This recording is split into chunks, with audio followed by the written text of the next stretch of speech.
So I made the front steerable axle that bolts onto the cart. The motor and speed controller are easily removed. And then I will redo the back axle, probably to use a bigger wheel, more likely a bicycle wheel. So this is like your typical hand cart. Well, it was, just two wheels on the bottom, a handle on the top. You can pick it up and move boxes around with it. These are not the original wheels. They're similar in size. They are the Harbor Freight wheels that they always advertise for $3.99 each or something like that. And it's a piece of threaded rod in between the wheels.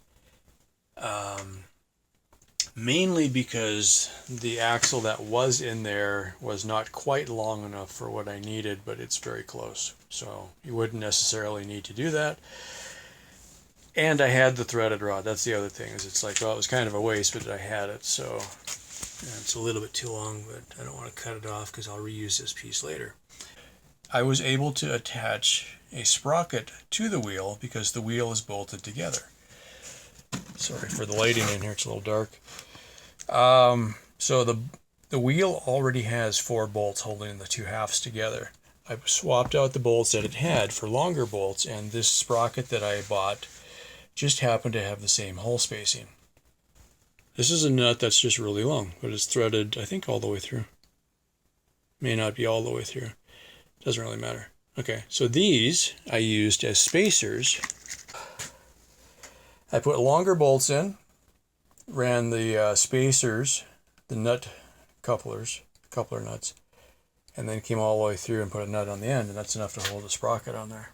So this is the motor that I've got for the bike. It's a 750 watt DC brushless 48 volt motor.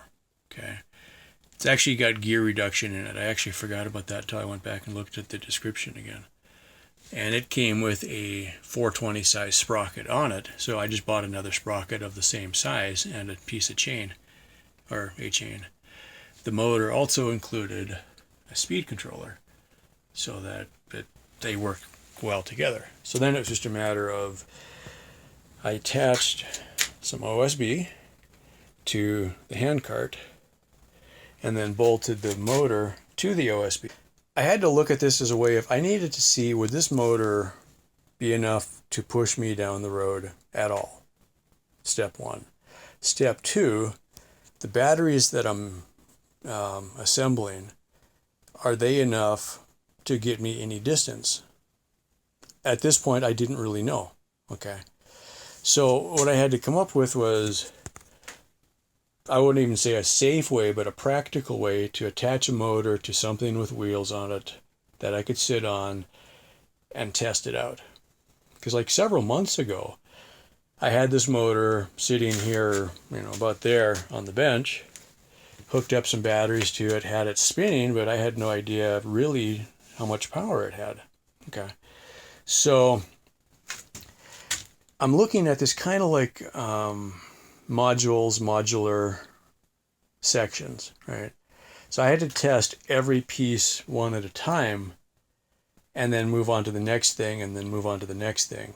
Very likely none of this is ever going to leave my property, especially the way it is right now. You're looking at it sideways, that's the seat. Okay, that looks a little more believable, right?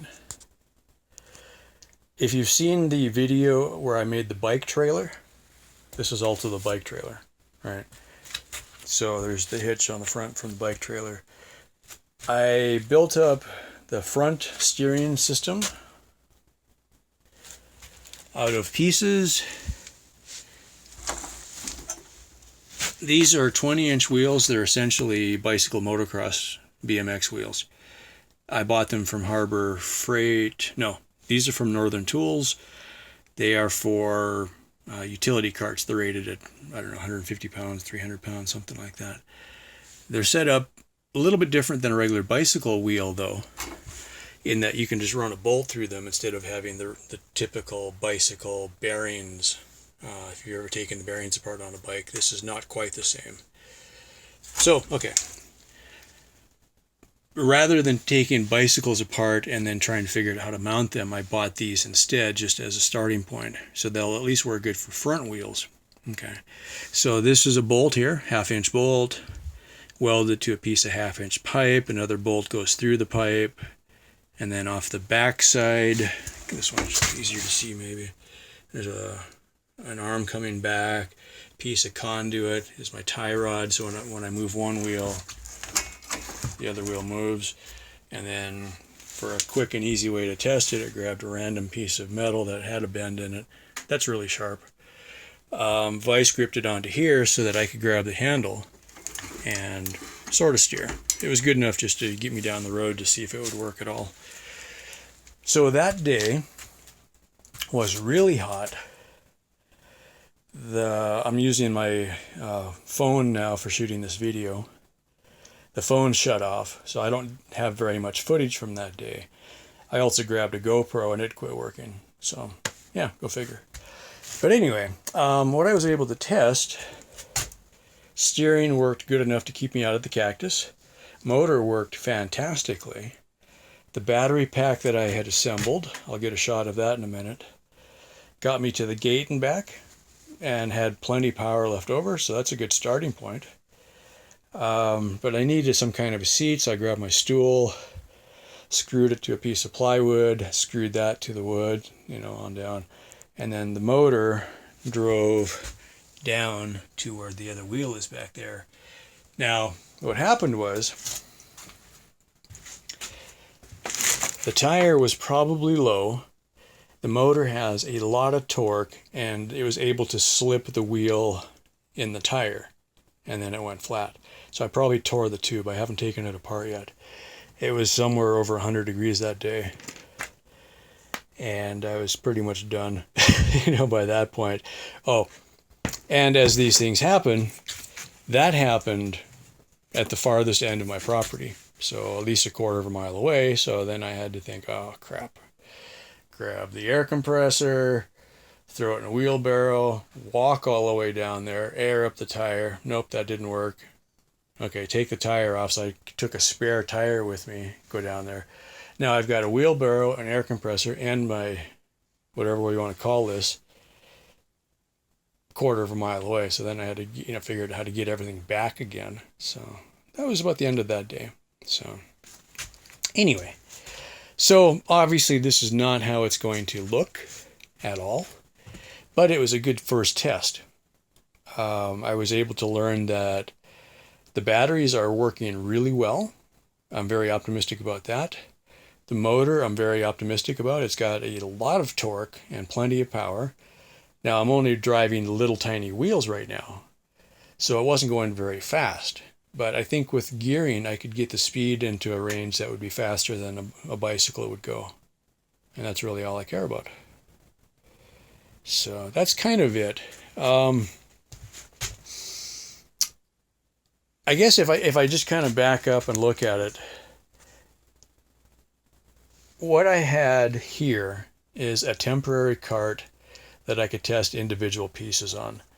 So for instance, I was able to, I think it took me 2 days to build this whole front end. It's only bolted on with 2 bolts. It's not ideal, but it was just using metal that I had laying around. And it worked actually really well. I'm pretty happy with it. All right. So with that, now I can improve it, but I can also just take 2 bolts off and take the whole thing off.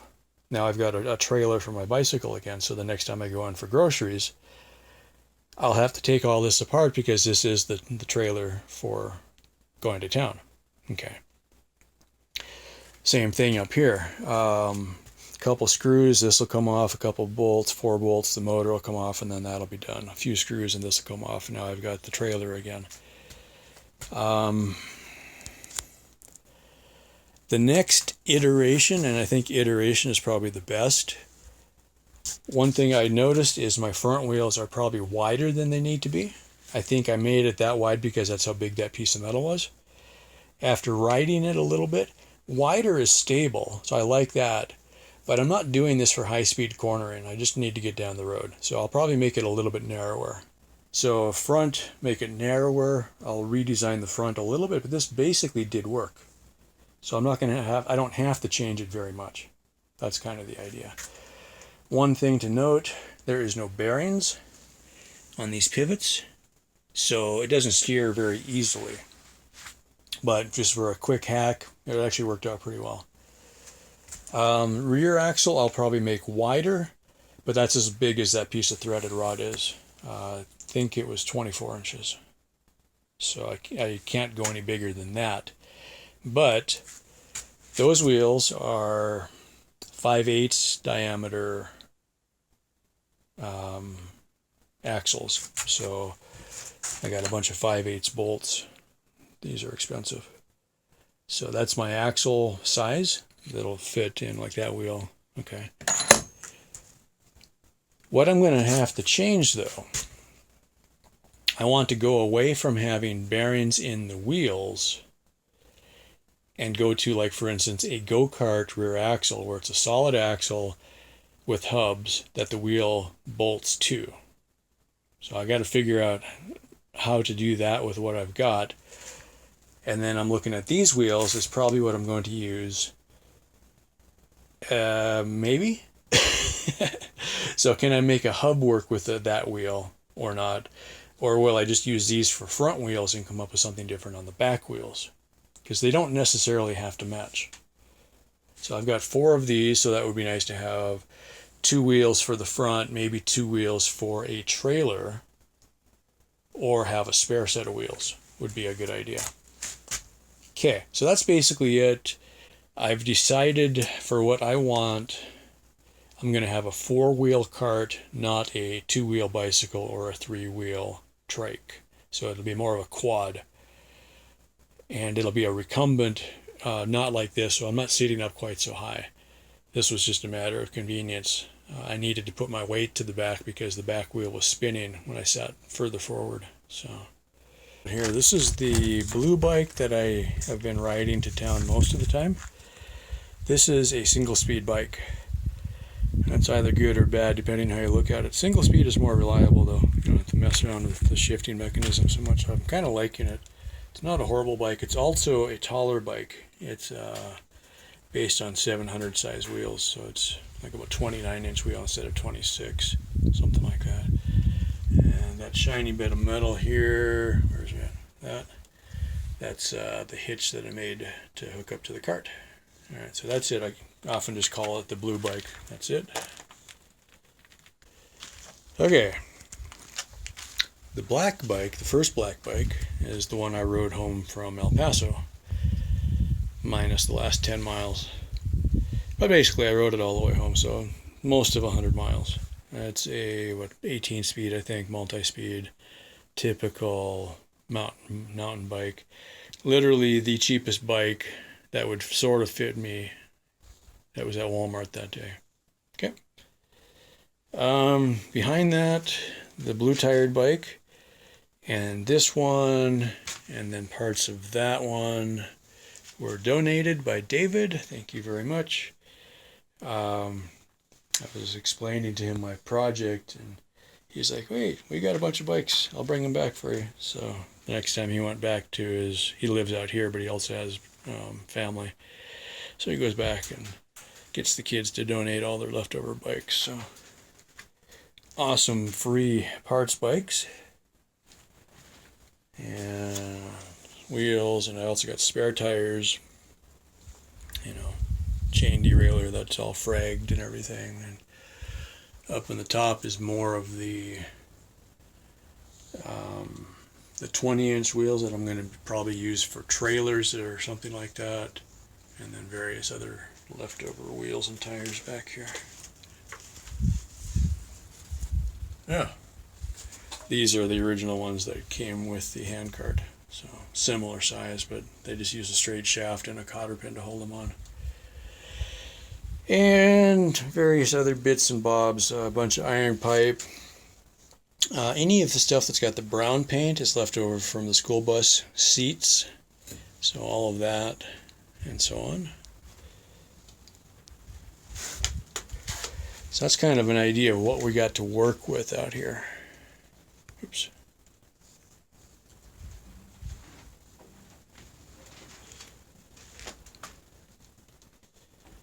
Yeah.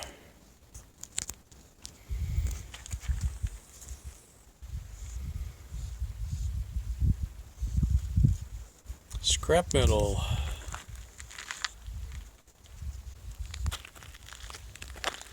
You can kind of see school bus seats in there. Some of the other projects I've made out of them.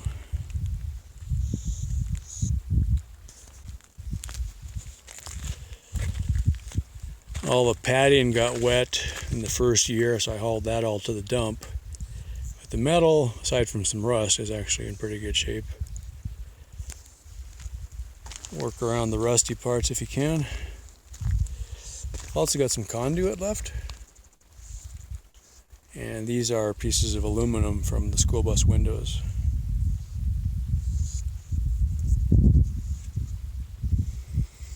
Alright, that's it for that.